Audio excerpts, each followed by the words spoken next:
আসসালামু আলাইকুম। আপনাদের কিছু পরিস্থিতি দেখানোর জন্য আসলাম। এটা একটা পাগলাবাড়ি অবস্থিত একটা সড়ক, প্রায় এই 150-200 ফিট দূরে। এই রাস্তাটার ভিতরে অনেক মানুষ যাতায়াত করে, অনেক গাড়ি গুড়ি যাতায়াত করে। এখান থেকে গাড়ি আসতে গেলে পড়ে যায়। এই খুবই একটা ঝুঁকিপূর্ণ রাস্তা। এখানে আছে একটা ব্রিজ, এই দেখুন ব্রিজটাকে প্রায় ওই অকার্যকর করে থুয়ে দিচ্ছে। এখানে একটা কাঠের ব্রিজ বানিয়ে দিচ্ছে, এখানে হাজার হাজার মানুষ যাতায়াত করে। আপনারা কর্তৃপক্ষের দৃষ্টি আকর্ষণ করছি, এটি মেরামত করার জন্য একটা ব্যবস্থা নেন। এখানে হাজার হাজার মানুষ যাতায়াত করে, প্রচুর গাড়ি যাতায়াত করে। এই যে দেখুন কী অবস্থা পরিস্থিতি রাস্তাঘাটের। এখানে ওই যে রাত্রে গাড়ি পড়ে যায়, কভারম্যান পড়ে যায়, অটো পড়ে যায় উল্টায়া। আপনাদের কর্তৃপক্ষের দৃষ্টি আকর্ষণ করছি। এই যে দেখুন কী পরিস্থিতি রাস্তাঘাটের, কী হাল অবস্থা। আজকে প্রায় অনেক দিন যাবৎ এই রাস্তাটার কাজ হচ্ছে না। আমি আপনাদের মাঝে এই রাস্তাটার উপস্থিত তুলে ধরলাম। এই দেখুন সামনের দিকে কী অবস্থা, প্রচণ্ড পানি জমে থাকে রাস্তাটার ভিতরে।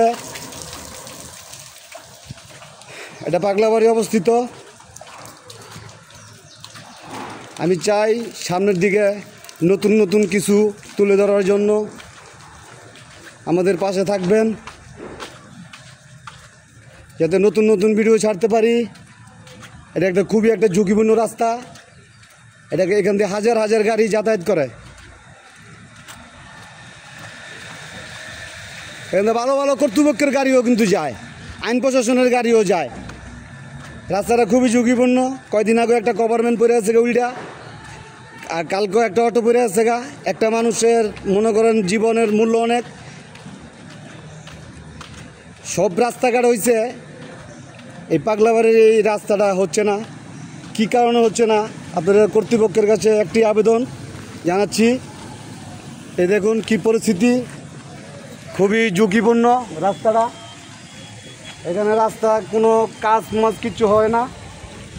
কয়দিন আগে একটা গাড়ি পল্টি গায়ে পড়ে আছে গা। এই রাস্তার সংস্কার করার জন্য জোর দাবি জানাচ্ছি। আমি চলে বিদায় নিলাম। আসসালামু আলাইকুম।